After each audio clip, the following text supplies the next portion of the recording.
स्वर्ग को तुम्हें आपणार बासस्थान करी मनुष्य मान निमंते तुम्हें पृथ्वी प्रदान कर मनुष्य मान निमंते प्रभु एक सीमा निरूपण कर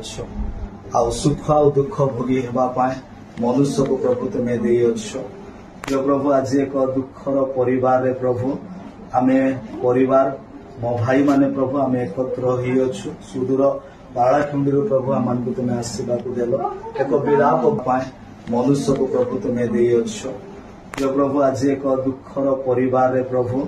आमे परिवार मो भाई माने प्रभु आमे एकत्र होइछु सुदूर बालाखंडी प्रभु आम तुम्हें आशीर्वाद देल एक विलाप गृह को आसवा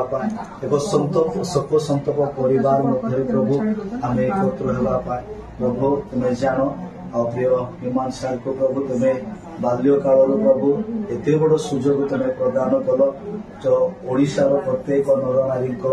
मध्य प्रभु हृदय प्रभु स्पंदन स्वरूप किंतु प्रभु समस्त चिंतार बाहर प्रभु गतकाली हठात प्रभु तुम्हें श्वास को पकई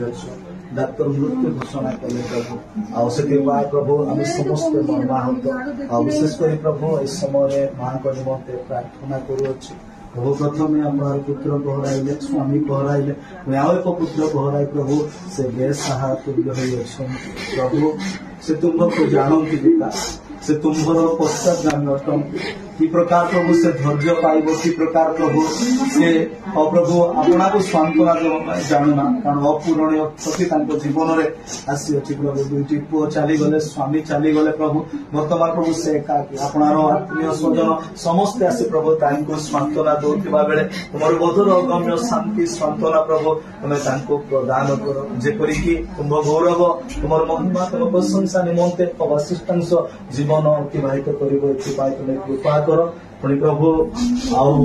मोर शरीर को प्रभु कवर देवा निमंते विभिन्न स्थान विभिन्न तुम भक्त दास दासी आसी बेले आम प्रभु आसीछु बर्तमान आम बाहुड़ब मान प्रत्यावर्तन तुम आशीर्वाद कर अपना परिवार को अपना सेवा क्षेत्र को आम पहुंची पारू ए तुम्हें कृपा कर प्रभु तुम्हारी अनुग्रह हेले तुम्हारी दया हेले पिता आम को जगत रे साक्षात दाग दियो नचेत प्रभु आम प्रभु तुम्हारी आगमन